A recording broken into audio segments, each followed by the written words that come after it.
Hello, my friends. This is the podcast that brings the wealth of knowledge, expertise, and fun of Twin Smoke Shop, New England's premier smoke shop, right to you, wherever you are, whenever you want it. And that's not just blowing smoke. You can find us at our website, notjustblowingsmoke.com, and be sure to follow us on Facebook, Twitter, and Instagram at Not Just Blowing Smoke. Cool breeze in my head, bittersweet smoke flying through the air. It's the way I feel, smoking on a fat cigar. Hello, everybody. That was Jeff Pitchell's Fat Cigar that you were just listening to, and that means it's time for Not Just Blowing Smoke. Coming at you live from Twin Smoke Shop Studio headquarters, right here in Londonderry, New Hampshire, at the 724 Lounge. I'm Pastor Padron, and I have my co-hosts, Pat and Dave, with me, as well as our special regular guest hostess, Debris, from the 724 Lounge. And tonight we are smoking this. We are smoking the West Tampa Attic cigar. Pat, do you want to talk a little bit about it? I wasn't ready to, but yeah. So the Attic series is a experimental series that West Tampa Tobacco Co. is doing. So it references, well, if you scan the QR code, it'll tell you, but Rodriguez refers to the attic as his kind of thinking place, like where he goes to get stuff done, essentially. So these are just ideas that he had when he was in that creative aspect. And this specific cigar uses I'd say a pretty interesting San Andreas wrapper. Mm-hmm. What makes it interesting to you? To me, it's very, so San Andreas typically is handled the same way as Connecticut broadleaf. So typically you'll see it stock cut. But this one here, it's very fragile, yet it has like that very toothy, kind of thick kind of texture to it. Mm-hmm. You would get, if you told me it was a Connecticut broadleaf cigar without smoking it, I would believe you, just based on the look and the feel of it. Mm-hmm. So it has that unique San Andreas wrapper on it. I believe it has is this the Atempe binder? He uses is it the Atempe binder? And then Esteli. All I wrote down was Nicaraguan. I believe it's binder filler. Atempe and then Condega Esteli fillers. I could probably find that for you to make sure I'm correct on that. Yep. Boom. I'm pretty good at what I do, I think. Yes. No, it's not Atempe. Good. It's Condega and Condega Esteli fillers. So, I was thinking of the Maduro Coraline. Oh. So the interesting thing with this is to my knowledge, the West Tampa Red that's coming out is actually using this San Andreas wrapper as a regular production that they're offering. So it just goes that this kind of experimental idea that he had, I believe it was 2,000 boxes of 20 count. 15, I think. 15,000. No, 15 count. 15 count. So 2,000 boxes, 15 count. So that's going to be, obviously I don't know what the entire blend is on the West Tampa Red, but I know it's using the same wrapper, so it's, that's all I know about it, at least. Actually, let me, I'll fact check myself on that, on the box count. But Bree, we smoked this a little bit earlier, and you almost immediately came up with a cocktail idea for it. What is it that you have made for us? Yeah, well, I was slightly torn.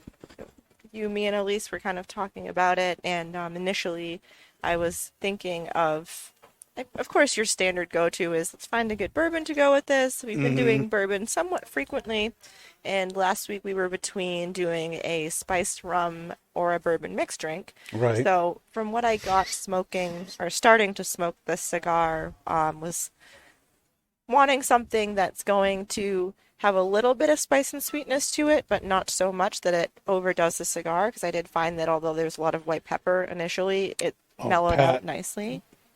We were both wrong, apparently. 2,000 boxes of 14. 14, okay. 14 cigars. Sorry. That's an odd number. Yep. There you go. Sorry, Bree. You're good, you're Please, good. It's please important. continue. But so we decided to go with a tequila mixed drink, and Elise brought up the point of why don't we do the Oaxaca? It's one of our standards on the bar, and we tried it. I think last summer was when we first started making them, and it's equal parts reposado tequila, mezcal, agave, little Luxardo cherry, torched orange peel, and 2 types of bitters. So it's pretty much like a tequila old fashioned. So hopefully it goes well. I did think that the orange flavors would mix well with the flavors of the cigar. Yes, it But has that sweetness to it. I'd be interested to know what you both think, Pat and Dave. Of the pairing or the cigar first? You can talk about the cigar first if you want, but I want to talk about the pairing too.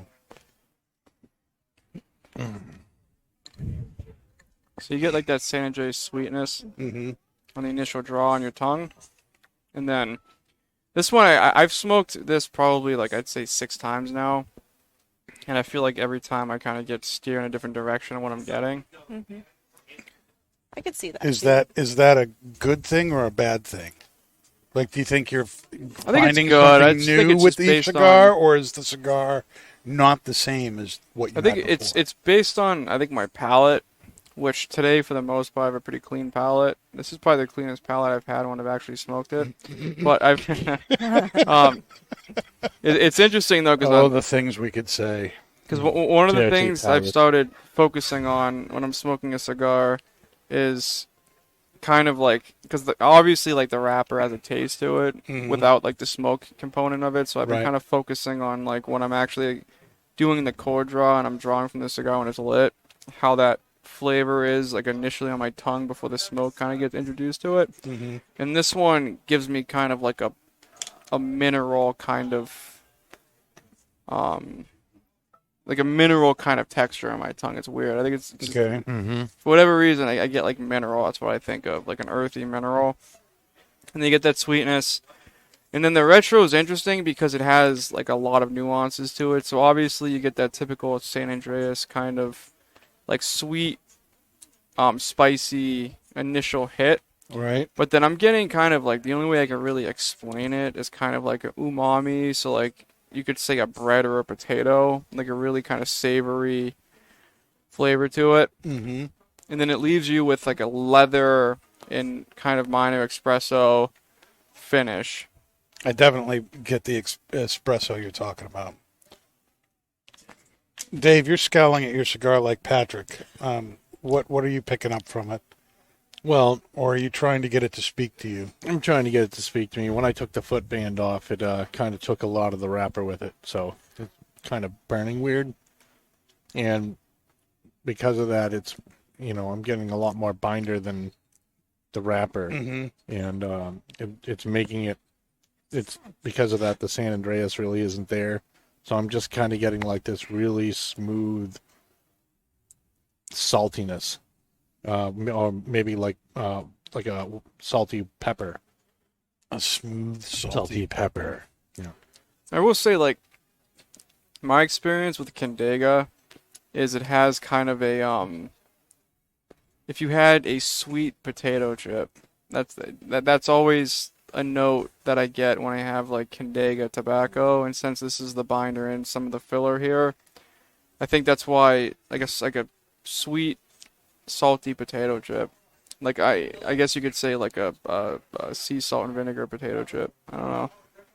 That's just like, I don't know, for whatever reason. You're starting to get weird on me. I can actually see that. But that Condega is weird. Like, typically Jalapa's really salty, but Condega has a little bit more sweetness to it, but it has like that kind of creamy umami aspect to it. Yeah. And then Esteli is earth, black pepper, leather, so I think that's kind of where those notes are coming from. So that's why, like, I mean, it's an interesting cigar. And the San Andreas, because like Condega tobacco, based on my experience with it, has that sweetness, but it's not like a front runner note. It's really that umami and that saltiness. And then, so I think the San Andreas wrapper is actually doing a really, really good job here because it's kind of bringing that sweetness forward. So it's kind of, it's combating the saltiness because there's some cigars I've smoked. Like, to me, like, when I first started smoking, like, the 1874 Lancero was, like, really, to me, mineral salt. Like, it's just very salty. And again, that's a lot of Nicaraguan jalapa. But it's just, everything in this cigar is just going very well together. Just based on my experience with the tobaccos alone. It's yeah, well, the San Andreas usually comes with those coffee, earth, and cocoa notes, and that cocoa and salt really play well together. I mean, we sell some special local chocolates downstairs, Loon chocolate, and one of the most popular chocolate bars that's down there is the Maine sea salt blend. That little bit of extra salt and the chocolate just goes fantastic together, plays off each other. I definitely feel like that's going on here. What about you, Bree? What do you think? Chocolate covered pretzel. A chocolate covered pretzel. No. I So think we when we have first. salt and vinegar chip and a chocolate covered No. pretzel. And honestly, No, it tastes like aisle 6 at Market Basket. Tastes like aisles. I hope think we're Barry all- is listening. I was thinking more of the potato chip you get out of like Yeah. a Reese's peanut butter cup. Have you guys seen those?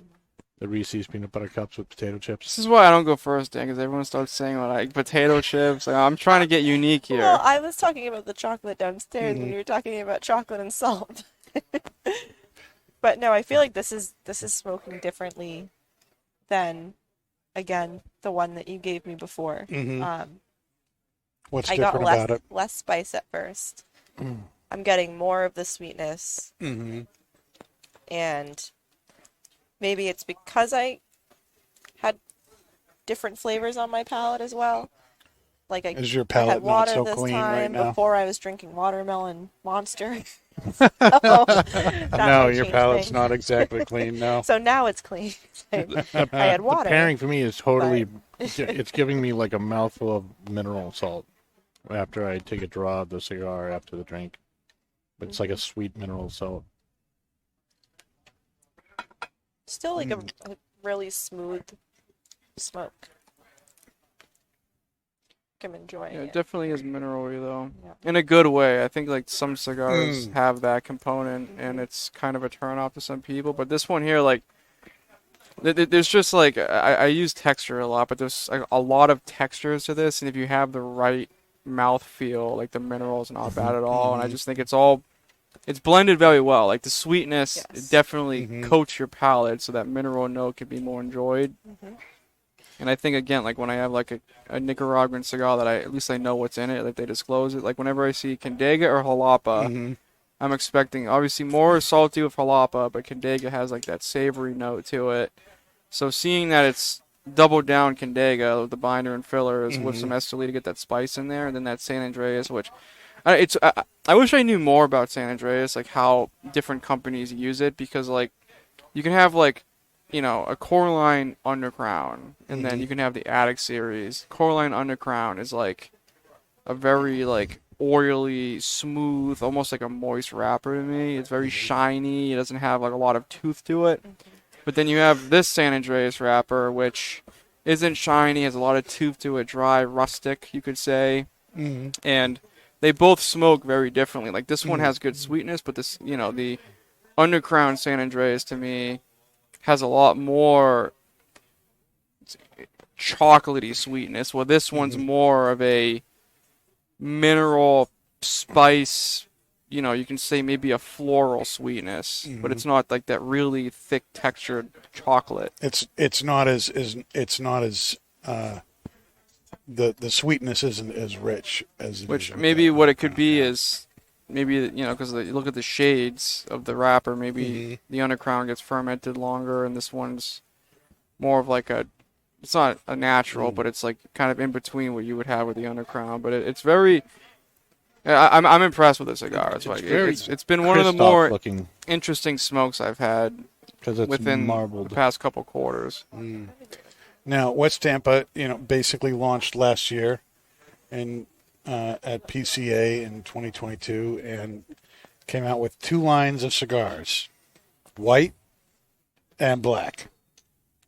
white and black, black and white. And 3 sizes of each. It's very, very simple. The Robusto, a Toro, and a Gordo, 660.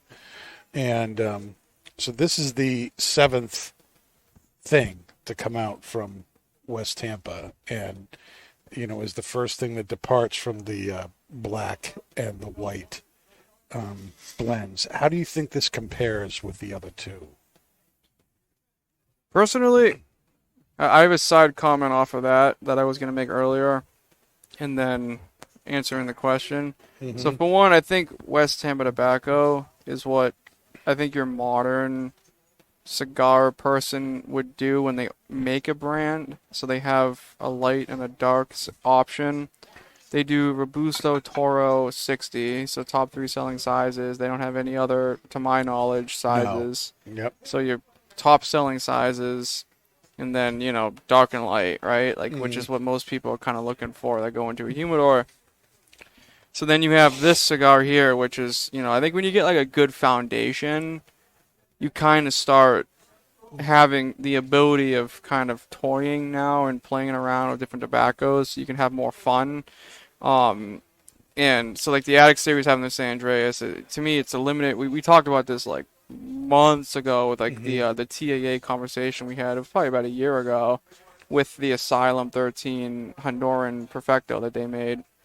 And it's like you have the ability of doing a limited production cigar that is kind of a fun thing to do. It's limited, like stores get it, people try it, they like it, they don't like it, but then it's not something that you put this huge, mass production investment into. Right. So you can kind of see how it goes, like it's like a test market almost. Yeah, like is Christian trying to make Asylum Honduran? I don't know, but he did it in that cigar, see how it goes.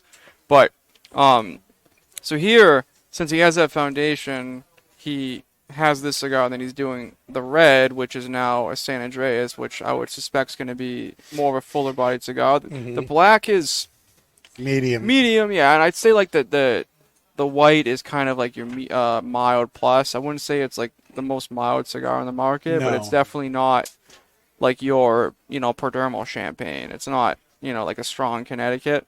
Right. So I like how they're doing it. It's kind of like that baby step approach. Get like that nice core line foundation, and then start getting sexy with something. If it sticks, then put it in your core line lineup, because it's going to be like the red's going to be part of that core line. So I like that they have light, rich, dark, and then now they have like a fuller bodied, like spicy. Well, I'm suspecting that's how it's going to be. I haven't had the red yet. I think you've had it. I did have a red, and I really, really enjoyed it. How does it compare to the Attic? They're very similar. I think if you like the Attic, you're going to like the red. And I guess that's really all I can say about it. But it is the same wrapper on the red that's on this.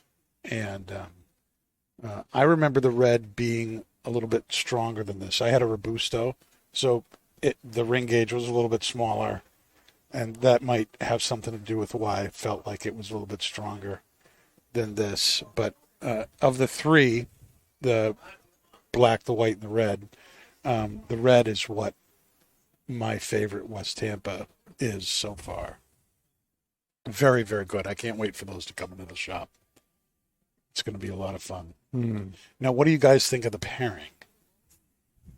So far, I like the pairing. I think it's bringing out a lot of sweetness and saltiness in the cigar.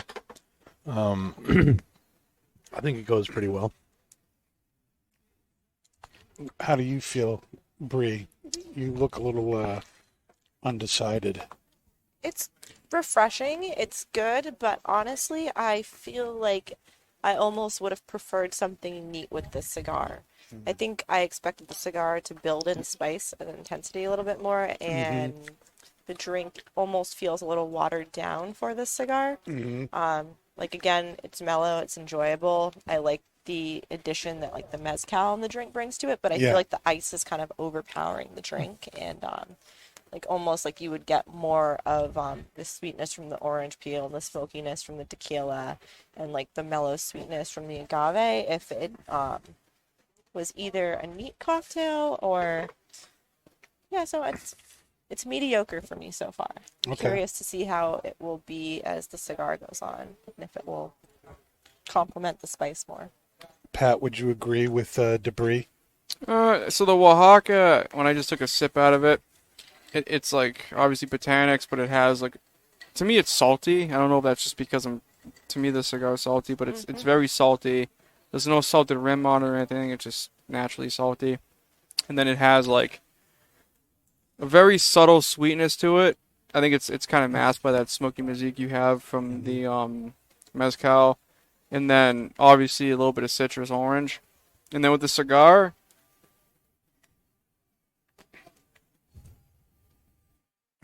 I mean, it's all based on like what your preferences are, whether or not it's a good pairing. Sure. Like I can say that it takes out all the sweetness. I have no sweetness in the cigar. That spice note was brought very, very forward, so it's bringing out the fillers in the cigar. Like I think that Esteli tobacco is really kicking. It's like a black and occasion. Like it has like a little bit of that earthy sweetness, but it's so masked by the pepper. So I would say primarily it's a black, but there's a little bit of that sweetness there. But then on the finish, it's kind of putting like those more bitter notes from the tobacco. Yeah. So the chocolatey note I'm getting is not there, but maybe a little bit. But I'm getting more of like that leather, that earth. Yep. Maybe a little bit of espresso. Like it kind of like has like this kind of aroma to it. Like when you use the espresso machine and you just grind the fresh coffee, like that kind of hot espresso kind of aroma to it, like when it's, you know what I mean when I say it's hot. Yeah. And then a very subtle like unsweetened chocolate, like orange chocolate on the finish. So it's not like the cigar on its own before I had taken a sip from the drink was very enjoyable. It still is enjoyable, but it's really what you're looking for from the cigar. Like it's, again, I think like it's those an darker interesting bitter pairing. notes are coming out with the Oaxaca. It does change a lot. It does, Yeah, as and there are that's bitters, it's a again lot. really interesting about how the drink can really impact the cigar. It takes the cigar on its own. I think the sweetness of it is one of its strong points, and the drink really wipes a lot of that out.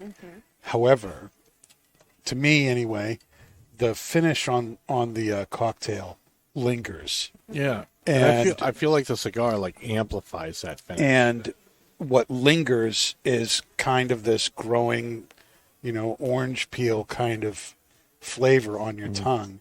And so right out, when I take a drink and then immediately puff, it's like a lot of the flavor is gone in the cigar. There's the mineral, there's the salt, there's the Don't you feel like it amplifies the drink? Like I feel like if I drink and then I smoke, I'm not getting really any of the cigar, but the flavors that I get from the drink are like getting stronger. Yeah, well, there's that. And then if I wait like 10 or 15 seconds after I drink, the finish is still going in my mouth from the drink. Then I draw on the cigar, and those orange peel and sweet flavors from the tequila really interact well with the cigar and its cocoa flavors and notes.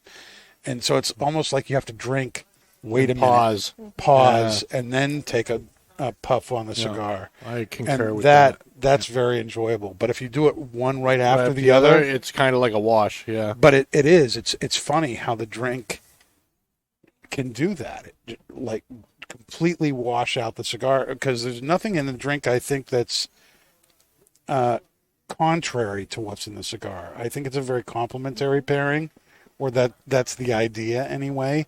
But I think you're right, Bree. The ice and the watering down of the drink really kind of washes a lot of the cigar flavor away. So you kind of got to let that flavor mellow a little bit, let that water kind of dissipate on, so that what you're left with are those flavors on your palate, and then take a drag on the cigar and see what happens. I'd agree. Am I nuts?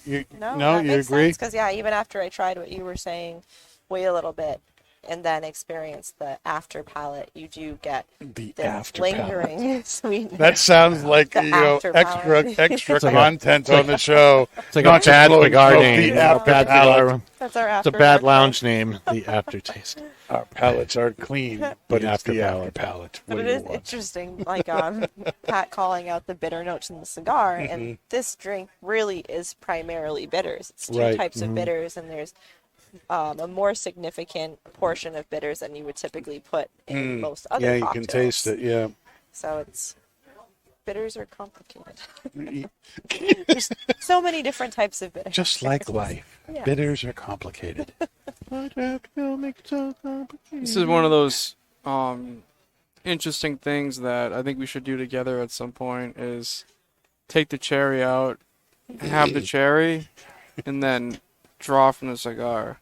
So I think that this is going to be one of those food pairings where the cherry is going to go very well with the cigar.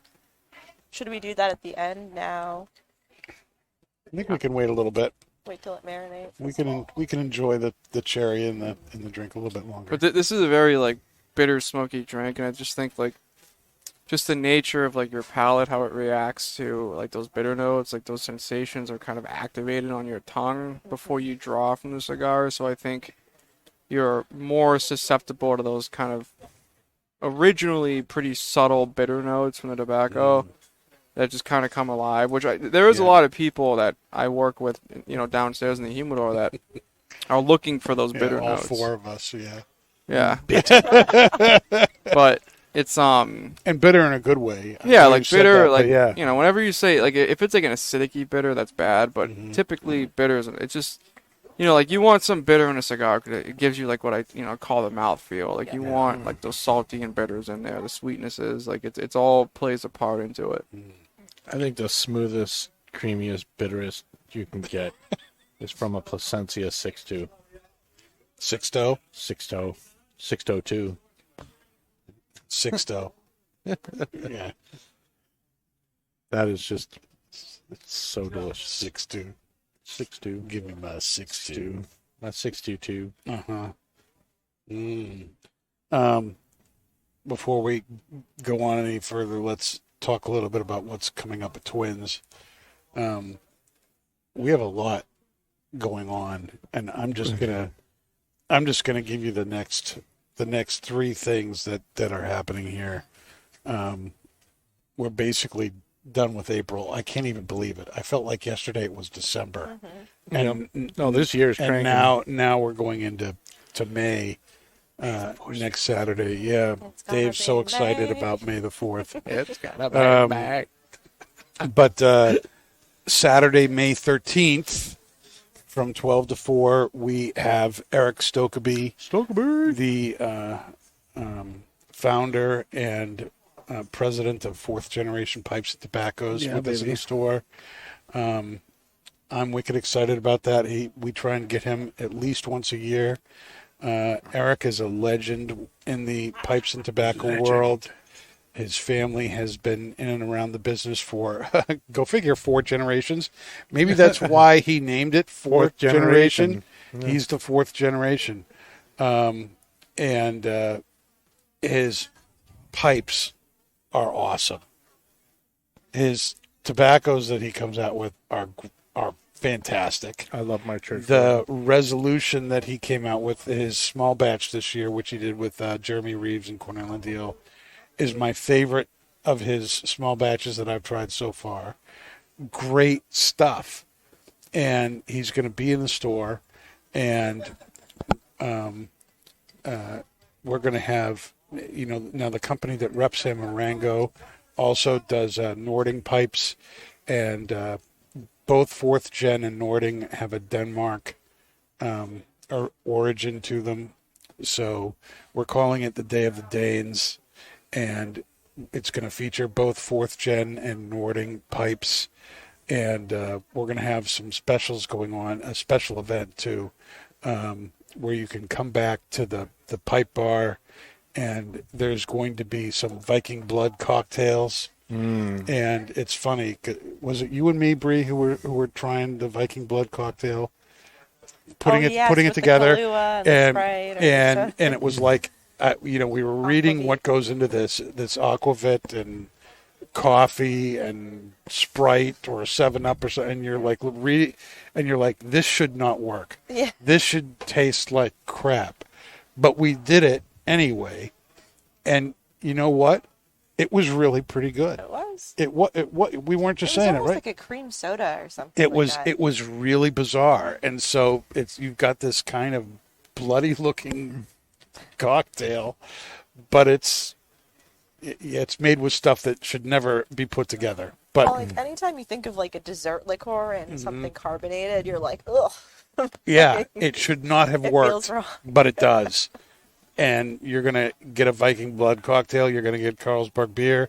We're going to be pairing those with the last 3 small batches that he's released. Petey Kentucky, the Jerebellum Flake, and this year's Resolution.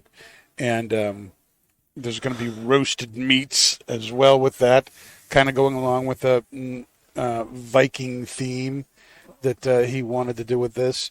And so $30 will get you those beers, cocktails, and the pipe tobacco. You can spend time with Eric, smoke with him, talk with him, enjoy that time. And then if you turn around and you decide to buy one of his pipes or an Ording pipe, you can put that $30 back toward the pipe. So that's going to be a great time. May 13th from 12 to 4 p.m. And then the very next Saturday, May 20th, is an event I'm really pumped about. I know Pat's really pumped about it. And that is the HVC Pancake Brunch with Rainier Lorenzo, who is the owner and president and founder of HVC. That starts at 11 a.m. It's going to be out on the deck.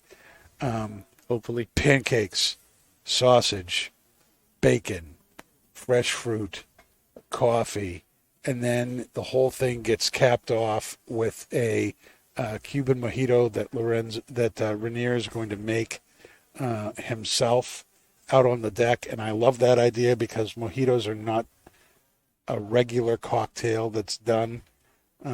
We've done them before, but it's not something that you can regularly get on a daily basis here. It's $40. It includes the breakfast. It includes 2 cigars. And you're going to get special deals on HVC cigars out on the deck. It's going to be limited to 30 people. The tickets are already flying. You want to make sure you get them before they're gone. And just come into either Twins Smoke Shops, give us a call, tell us you want to come to the brunch, because as soon as we fill up those 30 seats, it's gone. And our own Sean Fales, our general manager, is going to be making the pancakes and cooking everything on the grill and griddle. It's going to be awesome. I am so looking forward to that. Mm-hmm. And Rainier's going to tell his story, talk about the cigars, one of which, of course, is a hot cake. You can't do a pancake brunch with them and not do a hot cake. Mm-hmm. Come on. But then the other cigar is going to be a special thing. He's kind of keeping it secret. I think it's going to be a unreleased cigar, and so he'll talk about that. He'll talk about the blends, talk about how he works. I'm wicked pumped about it.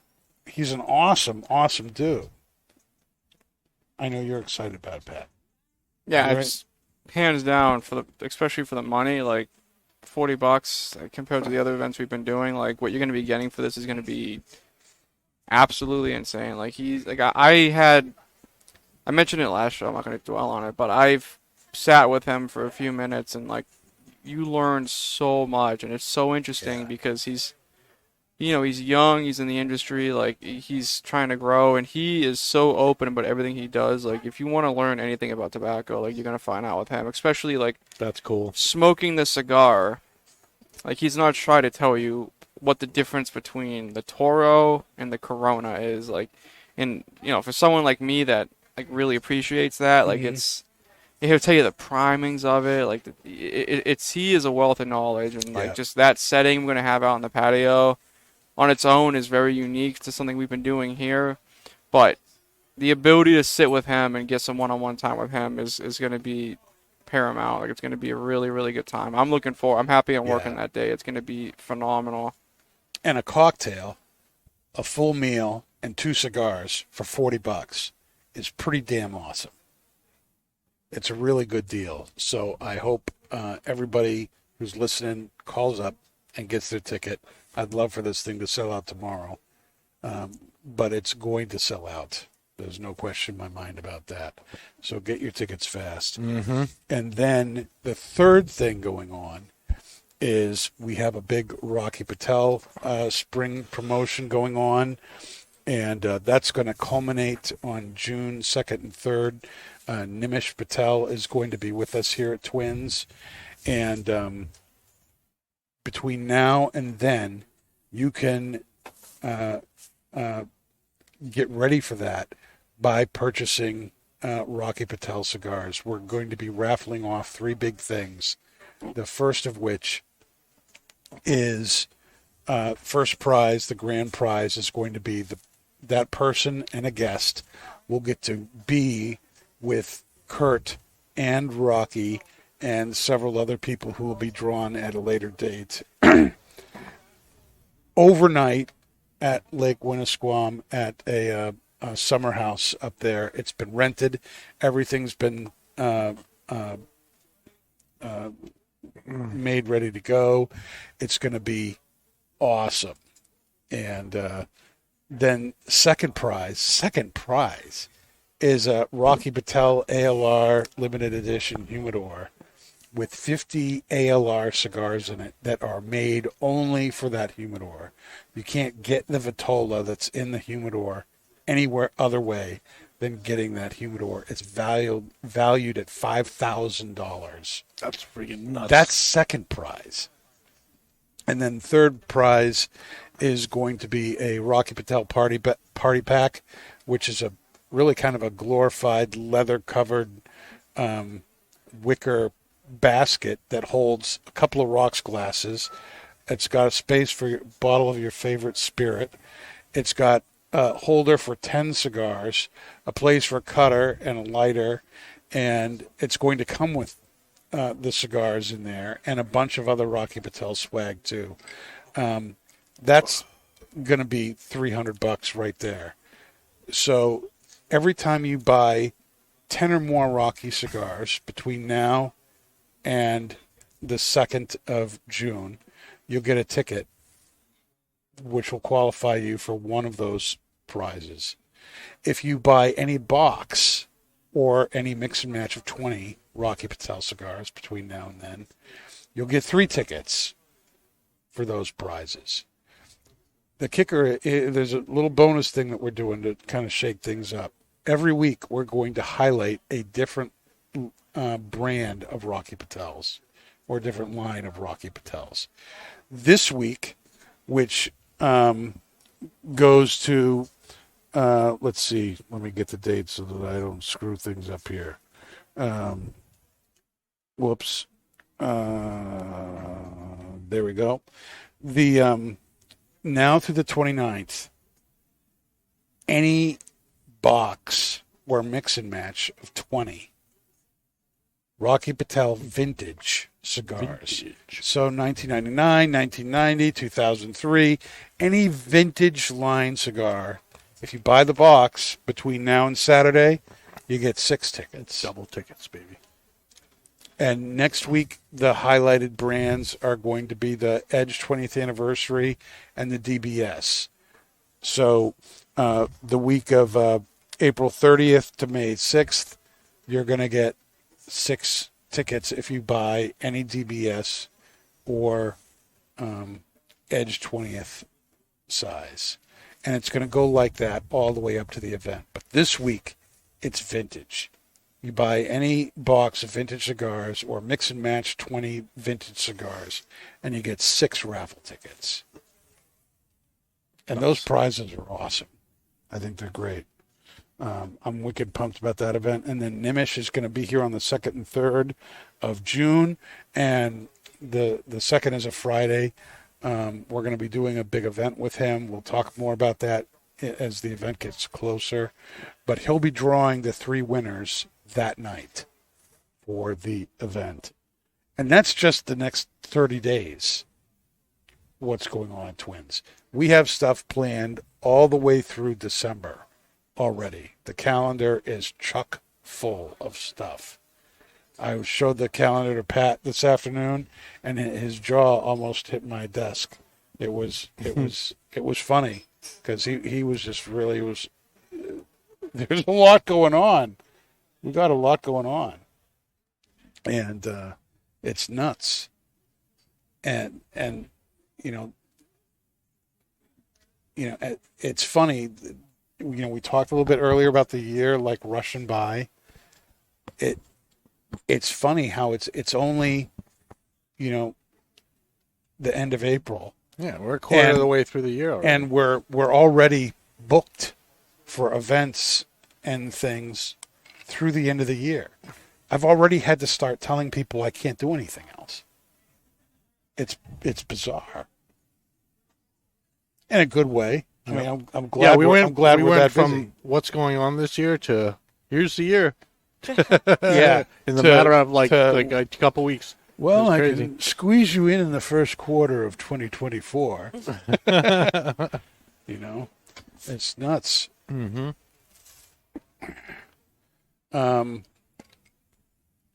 So Rick Rodriguez, in naming the cigar the attic, really kind of explains that going to the attic is where he does his creative thinking. We all have our places for it. That's his place. Where do you go to do your creative thinking?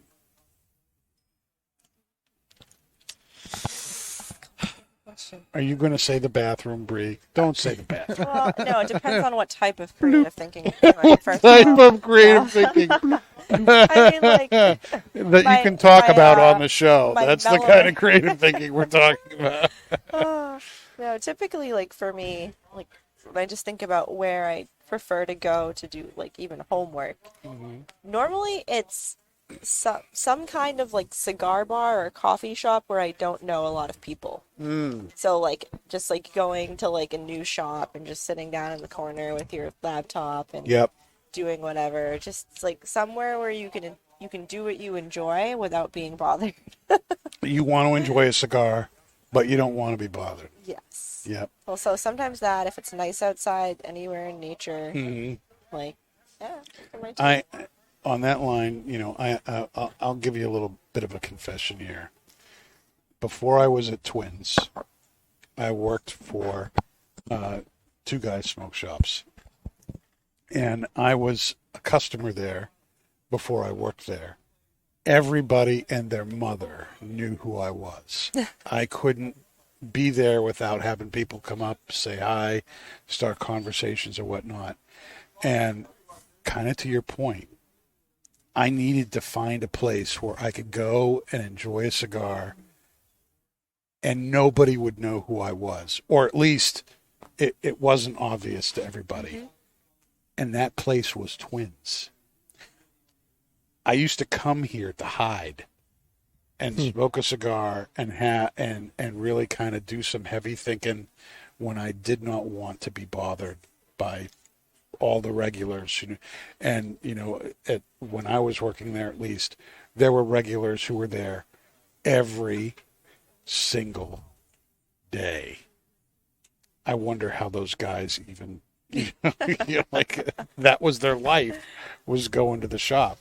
And, that's great and all, but if you're just trying to go and get away, that's really hard to do. So I totally get that. And I kind of live that. Now I have no place to go. They all know me there.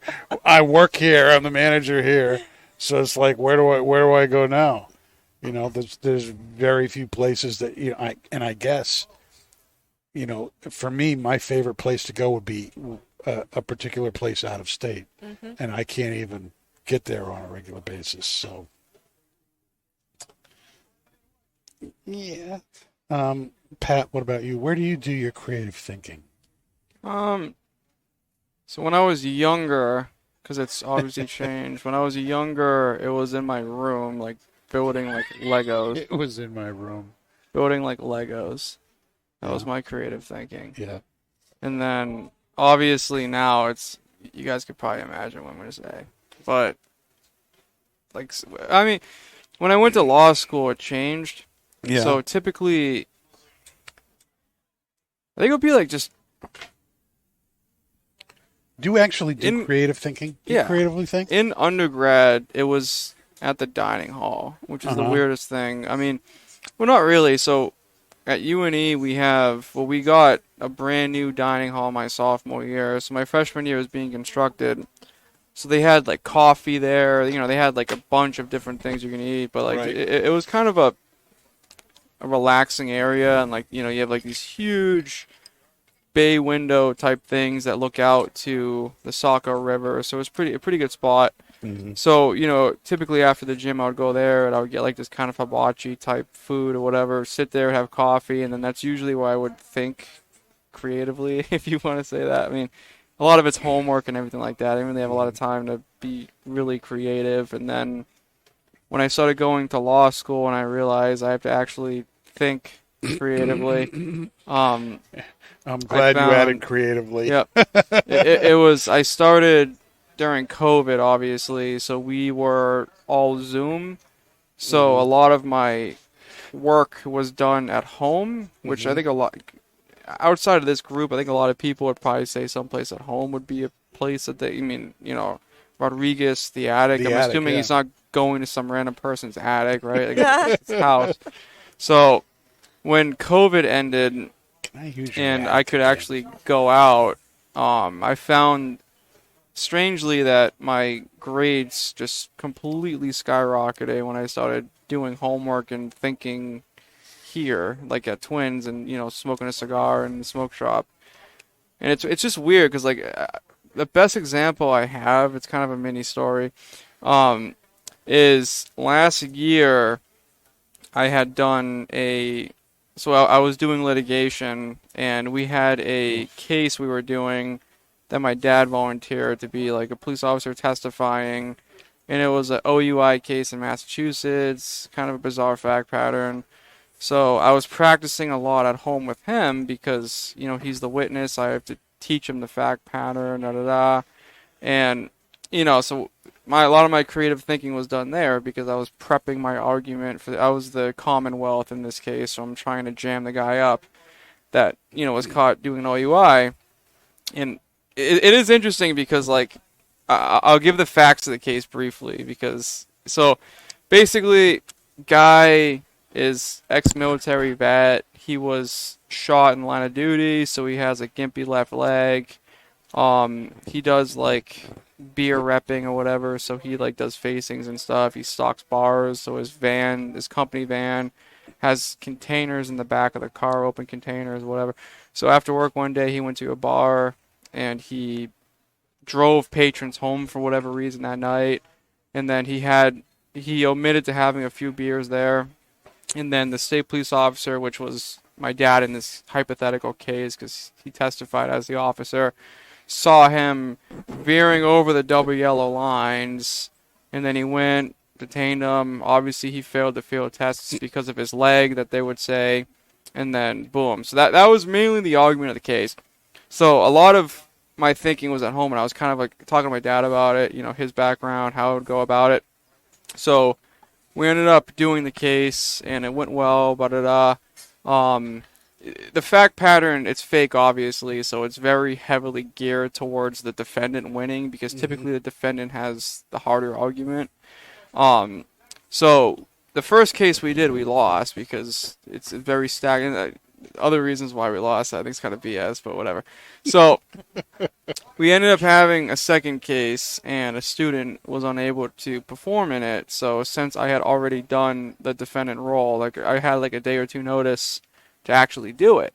So now, this time I'm at Twins, and I'm looking over the fact pattern, and I'm like, all right, how can I win it this time? Because apparently, like, no one has won this case, like, with the Commonwealth side in years. So I'm like, I'm going to win this freaking case. So I'm sitting at Twins, and I'm trying to think, I'm like, how am I going to win this argument? It was the defendant was the same kid from my school, you know, really good student, puts on a good show, but, it it was the same kid, and I'm just thinking of his arguments. I'm like, all right. The big thing that jammed us up in this thing was that when he swerved, it was because his passenger had taken the wheel and was pulling it, and that's why he swerved. And then he went into the parking lot, dropped her off, and boom, then he gets detained and field sobriety test. So that was a big hole in my argument, is like the swerving, because that's a clear sign of intoxication.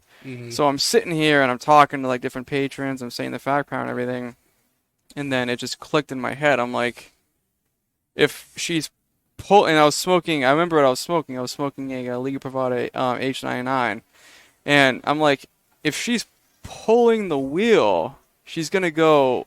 I mean, the guy's gonna go to the right, not the left. He's not gonna go over the yellow lines. He's gonna go over the white lines. Right. So I'm like, if he says that again, he's beep. He's effed. Yeah. So I thought of that just sitting at the lounge. I'm like, why didn't I didn't think about that earlier. So the next thing you know, a court case comes, and same testimony kind of thing. He changed it up a little bit, but, he mentioned, like, my co-counsel had questioned on my cross-examination, like, why he veered, and he said this girl just leaned over and yanked the wheel. So, on the cross, I had told my co-counsel to like really interrogate him on why, like, how this girl managed to pull the wheel, so he can assert that she was pulling this wheel. And so he was like, you mean to tell me this little petite girl leaned over the whole car and was able to grab the wheel and pull it down like this, exactly like this, right? Like, she managed to do that? He was like, yeah, she has arms, she can pull the wheel. And I'm like, sick. So I did the closing, and then I just went to the jury, and I was like, if you pull a wheel, which way are you going to go? And then we won the case. The first time the Commonwealth has won, and that was all from a smoke shop.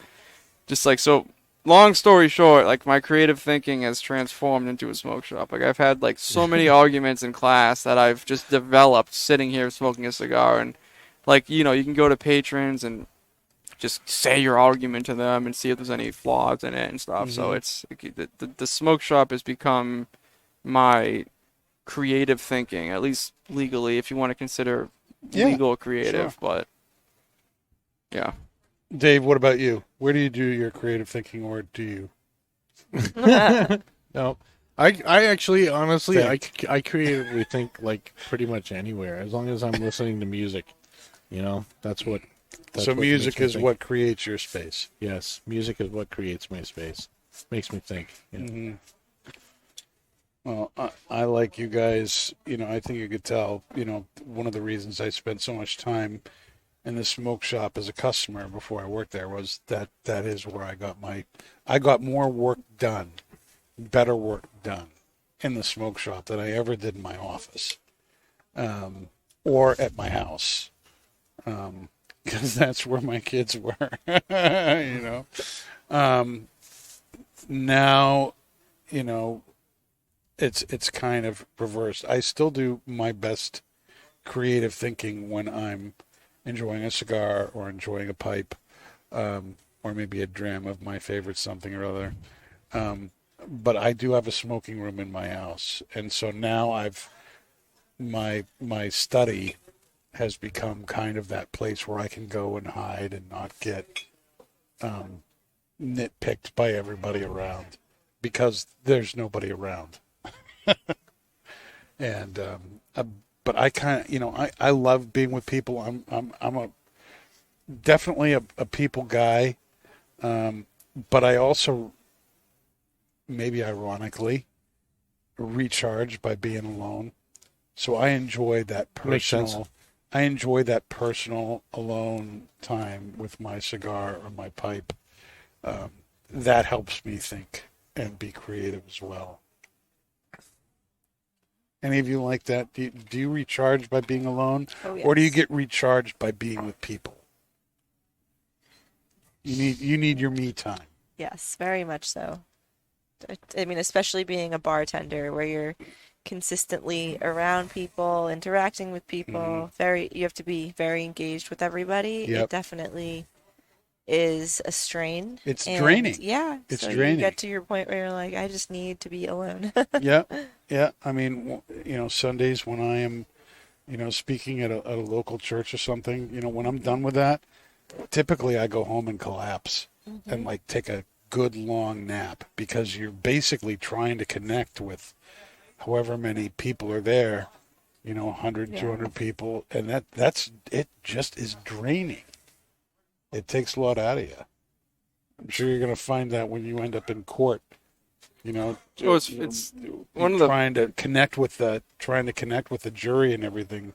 one of the funny things about like, I don't know. I was just randomly thinking like this was a while ago, but I was just thinking of like childhood and everything, and like it's just interesting like what growing up and becoming an adult in like society does, because like you look at it like when you're younger, like saying like like isolation is where people are creative, like you guys just said, like like I remember like when I was younger, like how creative I was. Like again, I referred to playing with Legos, but it's like I would go to my room and like I had like a Thomas the Train table. It's like this nice wooden table. It has like like landscape painted on it and everything, and like I would I had like a bunch of like Lego sets, like Star Wars Lego sets. And it's like I had like it's like another planet in there, like I had like totally agree these with battles and this storyline that went for ages, and it's like there was so much going on. Like I would sleep at night and I would have like the little figures set up in different areas, and I'm thinking in my head when I'm in bed about what they're doing and like how that story's developing, and it's like it was like this entire planet just around me, And I just look back on it. Like, I remember, like, for shits and giggles, like, it was probably, like, it was during COVID, actually, and I just went into my room, and all these Lego things are still set up there because it's just a collection I have. And I just was like, I have nothing else to do. I'm gonna play with Legos, whatever. And I couldn't do it. I couldn't do it. Like, I couldn't do what I used to do and just set this whole thing up in my head and just play with Legos. It was like stripped from me, and I lost it. Why do you think that is? Why were you stripped? I was asking myself that. Lego It's insane. creativity. Like I think that happens to a lot of people. Is like when you're younger, obviously, like you're developing still. Well, but like I feel like the dream is beaten out of you. I feel like that's school. You can't play with Legos because the dream's beaten out of you. Is that basically what you're saying? You're being prepped to work for someone else for the rest of your life. Screw your dreams, and you fit. I don't know. That's maybe it's depressing, but that's kind of how I feel about it.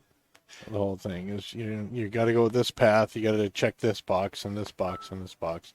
Don't worry about Stop daydreaming. Stop playing with Legos. Stop doing this. It's not going to amount to anything. You know what I mean? You need to do this. You need to do that. You need to study more. And you slowly adjust to adulthood. I just think you just don't work on it. It's like creativity is like a muscle. Yes. Like if you're a writer, I'm sure you're very creative, but I obviously wasn't doing that. Like I poli-sci and law, right? So like I'm creative with arguments and law, but like I just lost that imaginary creativity. Yeah. Like I can't imagine something like that like I used to, that used to be like my life, that's all I did. Well, it's funny, my creativity has shifted through the years.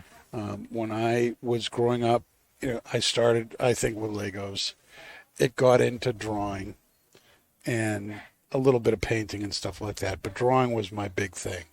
And everybody in high school thought I was going to end up doing some kind of art-related thing. And nothing could have been further from the truth. Right? But as time has gone on, Oh, debris. As time has gone on, that creativity went more into writing and then into speaking. And now it's kind of in cooking. And yeah, God bless the chili. I've continued a lot of those things, but The one thing that I have really stopped doing for a very long time is drawing. And to your point, Pat, I don't think I could go back and you can't pick up where you left off. It's like once you stop, you kind of have to relearn the thing all over again. And I've kind of tried, picking that up again, but I'm so disappointed with where I'm at because it's not as good as I was 30, 40 years ago. Not 40, but 25, 30 years ago that I just feel like my creativity's gone in different directions. Mm-hmm. Okay, Bree. You feeling better? Oh, No? much. Yes, much? That was one of those, I can't. Yeah, I won't get into the graphic details. No, you don't need to. You don't need to. But what's the final thoughts here on the... You want to do the cherry? The what? Oh, yeah. Let's Cherry. do the cherry first. Yeah, okay. The cherry. Eat the cherry. Oh, There we go. I lost my cherry. A long time ago, Dave. Hopefully. It's a sweet 16 soy. Oh, my gosh. Mm-hmm. That cherry goes freaking amazing with this cigar. My cigar's done. It's You lost your cherry and your cigar's done. well, Okay, I took so- off the band and it took half the wrapper with it. So No, I haven't had... I have to say, the cigar's been burning fantastic all the way through. Yeah. Construction's been totally on point. yep, the cigar was great, other than the fact that the glue took off for like half the wrapper for me. But little mistake on the band, but other than that, What about you, Pat? What did you think of your cherry popping cigar experience? Yeah, it was good. It's I figured, honestly, this is another one of those cigars I think a wine would go well with. Mm-hmm. Because they're kind of like jammy. Nice red Sweet wine cherry. would go well with this, yeah. We have a new red wine at the Cereal. bar too, so that might be coming down the tube soon on the show. I think a nice Shiraz would go well with this. so what Shiraz. the hell is that? It's a wine. Kind of wine. Yeah, I picked that up. Yeah. Syrah. Shiraz. It's very good. So is it more like, is it like red? Is it white? It's a Is red it- wine, yeah. it's red. It's a red wine. It's a kind of grape, right? I don't know my wines well at all. I don't Yeah, it's know. I think it's a grape grown, and I don't know what the region is in Italy, but So is it dry? Is it? I haven't. I wish I knew. I can just tell you it would go good with it. That's the extent of my Shiraz knowledge. What about you, Bree? Did you like the cherry? I did. I feel like that was the equivalent of when you put a sugar packet underneath your tongue to kind of reinvigorate Invigorate. any sense of disorientation you might be experiencing. Very good. So what's the final thoughts here on the cigar? The Attic Series Toro by West Tampa Tobacco Co. Was it? I don't know if it was because of my wrapper problem, but to me it was actually pretty mild. Like everything was kind of like Mellow. creamy and subtle nuance and mellow. Yeah. And the way you guys were talking about it, I felt like I should have been getting a lot more out of it. But I did smoke a Liga Privada before it, so that might have. Yeah, that Really yeah, your set palate the tone. was stoned. Mm. Pat, Yeah, I mean, I'll just assert what I said earlier, and it's really, really good. I definitely not mild. I think it's like a medium plus. Really good cigar. Construction was on point. Burn was on point. Ash was on point. It's if you like San Andreas wrappers and you want to kind of have a different twang of it, then a different twang. yeah, it reminds me of like How do you like that? if you had like a twangy. sweeter Tabernacle Havana seed. Mm. Is what it reminded me of, because that's also kind of one of those more rustic, drier no, that's not even a San Andreas wrapper. No, Oh my it's god, no. no. See, Nope. I said the wrong cigar. Wise Man is what I meant to say. yes. It's like that. It's the Havana seed is San so Andreas bitter. wrapper is Mm. to me a little similar. That's on the Wise Man Maduro. It's like so many San Andreas wrapper cigars in the market. It's always fun when you find one that sticks out in different ways. How about you, Bree? Everyone's like it? pretty on par so far. It was it was an easy smoke, if that makes Yeah. any sense. Yeah. Mm-hmm. Like it went down fast.